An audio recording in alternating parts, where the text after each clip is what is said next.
Hello, my name is Peyton Baker.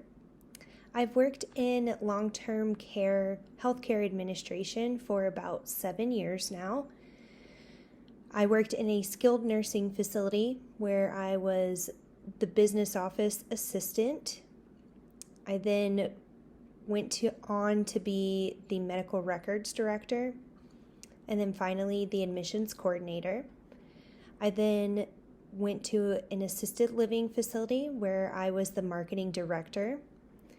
And I recently moved out of Florida. And when I did move, I started working with an in-home care company as the recruiting and retainment specialist.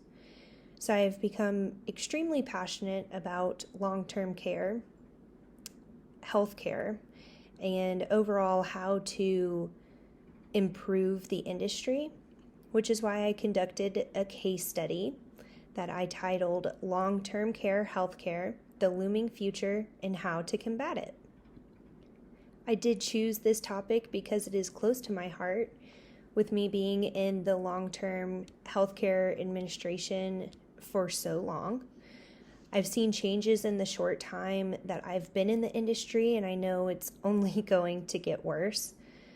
It's extremely important to make sure that businesses are doing their part to help the industry, but more importantly, to help senior citizens, a population that is unfortunately very underserved. And unfortunately, after conducting this case study and researching the topic even more, I only believe this to be more true. And society and business managers and owners need to focus on how to mitigate health and financial risks for senior citizens. Because it only begs the question of what it's going to mean for us whenever we get to be senior citizens. But let's focus more on this case study and how businesses can mitigate those risks for seniors while also being successful business owners. This case teaches us how population, inflation, and national budgeting negatively impacts senior communities. This is both senior citizens and the businesses within the long-term care healthcare industry, like skilled nursing facilities or SNFs and assisted living facilities or ALFs. It also teaches us how to use strategic ways to combat market changes, especially as business managers. It is important to understand how to strategize to come up with optimal business outcomes. Looking more into the key facts of this case, we need to understand the necessity of long-term care healthcare. So currently, about 70% of people ages 65 and older are going to need some form of long-term care within their lifetimes. This is concerning when considering that life expectancy is continuing to increase while healthy life expectancy is lagging behind. So if this trend continues, the percentage of people requiring long-term care healthcare will only increase. Then you consider the other factors, such as by 2030, all baby boomers, the biggest generation in history, are going to be 65 and older. The median income for seniors 65 and older back in 2019 was significantly less than the median annual ALF costs. And with inflation, the ALF costs are only going to increase drastically. So this means that it very well could be extremely unaffordable for senior citizens by 2030. Then you consider that Medicaid budgeting is also not rising significantly with that inflation. Medicaid is there to help senior citizens be able to afford those services.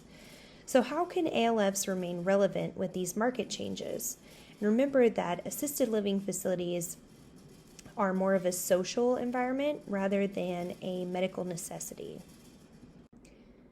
So let's take a further look into the protagonist of this case study.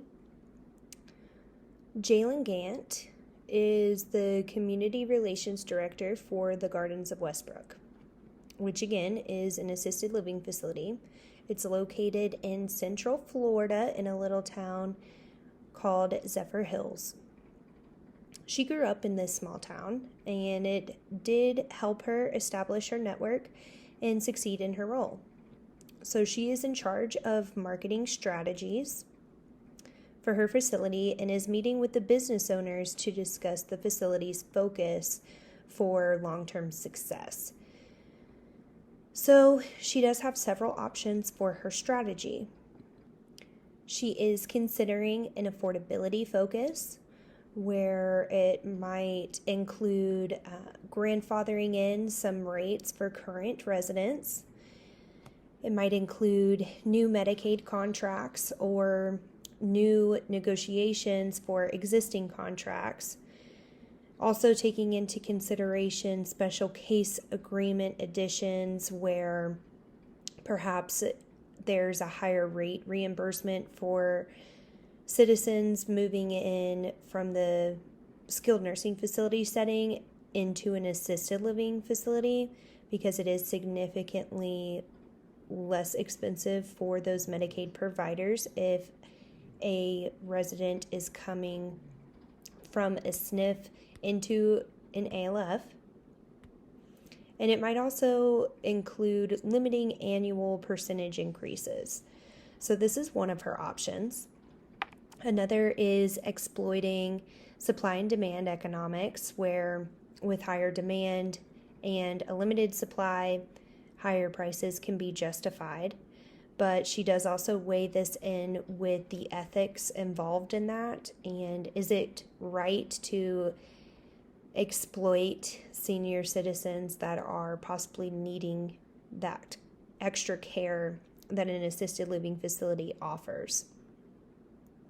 She's also considering bringing on a new analyst, because this would optimize the business's decision making overall and give them a better insights on the market so that they can remain more adaptable. And then enhanced service offerings are also a consideration for her, where they are focusing on becoming fully paperless, and she wants to offer platforms that allow families to play a bigger role in their loved ones' care by having access to their electronic health records. But this does pose some questions as well, such as what is the cybersecurity with those programs? Another focus could be just combining all of these initiatives, or taking parts of those initiatives and combining it into a strategy that focuses on all of those. This case study does offer many takeaways, but the key takeaways are listed here. So the long-term care healthcare industry is projected to face many challenges in the upcoming years, and these challenges will only be exacerbated if businesses do not strategize on how to combat them now. And business strategies can be difficult to make when considering ethical factors, but it is important to make sure that your ethics align with your business decisions, and especially as business managers, we have the ability to promote ethical business decisions, and we need to ensure that we're exercising that responsibility. At the bottom, you'll see the main list of references I used for this case. The majority of the information was gathered from governmental public records, their projections, and their budgeting. I did also use Genworth financial projections for the case, and a full list of references can be found within the actual case itself. Thank you so much for this opportunity, and I hope that you learned some interesting insights about long-term care healthcare and what the future holds.